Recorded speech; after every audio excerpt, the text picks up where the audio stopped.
Panels పెట్టుకుని current bill ఆదా చేసుకుంటూ డబ్బులు సంపాదించండి. SRK green energy. వరంగల్ నగరంలో రహదారి రాకపోకలకు ప్రధాన మార్గంగా మారబోయే కాజీపేట్ రైల్వే ఓవర్ బ్రిడ్జ్ నిర్మాణం నత్తనడకగా సాగుతుంది.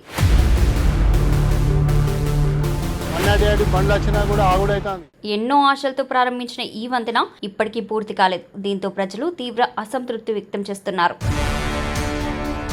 ఇక ఉప్పల్ రైల్వే గేట్ వద్ద చూస్తే అక్కడ వంతెన పనులు వేగంగా జరుగుతున్నాయి. రైలు పట్టాలపై ఆర్కేల అమరిక దాదాపుగా పూర్తయింది. ప్రజల సమస్యలు చెప్పగానే ప్రజాప్రతినిధులు స్పందించారు. అధికారులు చర్యలు తీసుకున్నారు. అయితే కాజీపేట్ ఆర్ఓబి పరిస్థితి మరోలా ఉంది. గతేడాది ఆగస్టులో అధికారికంగా భూమి పూజ చేసినప్పటికీ ఇప్పటికీ నిర్మాణ పనులు ప్రారంభ దశలోనే ఉన్నాయి. ఒక ఆర్కే నిర్మాణం తుది దశలో ఉండగా రెండో ఆర్కే పనులు ఇప్పుడిప్పుడే మొదలయ్యాయి.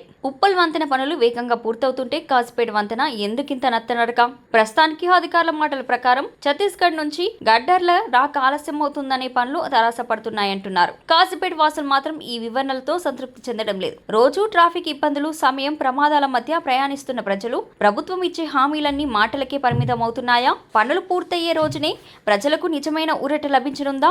మెయిన్ గా బ్రిడ్జి పడకపోవడం కారణం ఏంటంటే ట్రాఫిక్ జామ్ బాగా అవుతుంది సార్. మరి స్టేషన్ కాంచి మొదలు పెడితే ఎన్ఐటి దాకా ట్రాఫిక్ జామ్ అవుతుంది బాగా. ప్రాబ్లం చిన్న పంక్చర్ అయినా, బండి పంక్చర్ అయినా, చిన్న ఏదైనా యాక్సిడెంట్ అయినా రావడానికి పోవడానికి చాలా ఇబ్బంది అవుతుంది. 198 బండ్లు వచ్చినా కూడా ఆగుడు అవుతుంది. ఆర్ఎల్ ఇచ్చిన ట్రాఫిక్ ఫుల్ జామ్ అంటే స్కూల్ పీరియడ్లకు మధ్యాహ్నం కూడా జామ్ అయినా ప్రాబ్లం అవుతుంది. ఎవరికైనా ఇబ్బంది, చాలా ఇబ్బంది అవుతుంది. ట్రాఫిక్ జామ్ ఇక్కడి నుంచి ఆడడం కదా చాలా ప్రాబ్లం అవుతుంది సార్. అయితే తొందరగా బ్రిడ్జి దాదాపు ఒక 3 సంవత్సరాలు అయితే దాదాపు స్టార్ట్ చేసి ఇంతవరకు పెండింగే ఉన్నది సార్. పార్టీ కూడా మారింది. అంతకుముందు టీఆర్ఎస్ ఉండే, టీఆర్ఎస్ కాంగ్రెస్ పార్టీ వచ్చినా కూడా అదే ఉన్నది. టీఆర్ఎస్ పార్టీ వాళ్ళు మొదలుపెట్టిన వాళ్ళు అదే ఉన్నాయి. అప్పటికే స్టాప్ అయిపోయింది. చాలా ఇబ్బంది అవుతుందంటే చాలా ట్రాఫిక్ వల్ల చిన్న చిన్న పిల్లలకి స్కూల్ టైంలో బాగా ఇబ్బంది అవుతుంది సార్. అది విషయం ఇక్కడ ఉన్నది, అట్లా ఉన్నది ట్రాఫిక్ జామ్ అవ్వడం. ఇది తొందరగా మీరు దీన్ని వచ్చి తొందరగా చేయగలుగుతారని మేము అనుకుంటాం. ప్రజలకు ఇబ్బంది కాకుండా ఉంటుంది తొందర చేస్తే. ఎవరు ముందుకు వస్తలేరు, ఏ రాజకీయ పార్టీ వాళ్ళైనా ముందుకు వస్తలేరు సార్.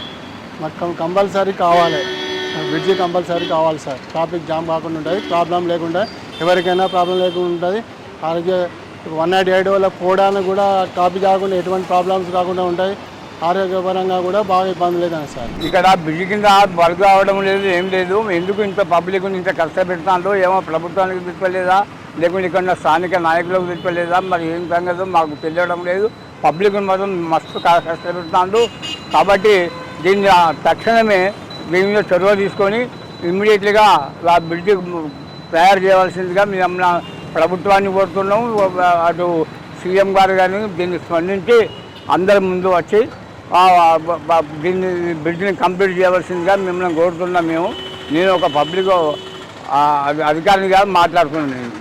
ఎస్ఆర్కే డైరీ వారి తాజా పన్నీర్, డాబా స్టైల్ రుచులను మనింట్లోనే ఆస్వాదిద్దాం. ఎస్ఆర్కే పన్నీర్తో SRK milk and milk products.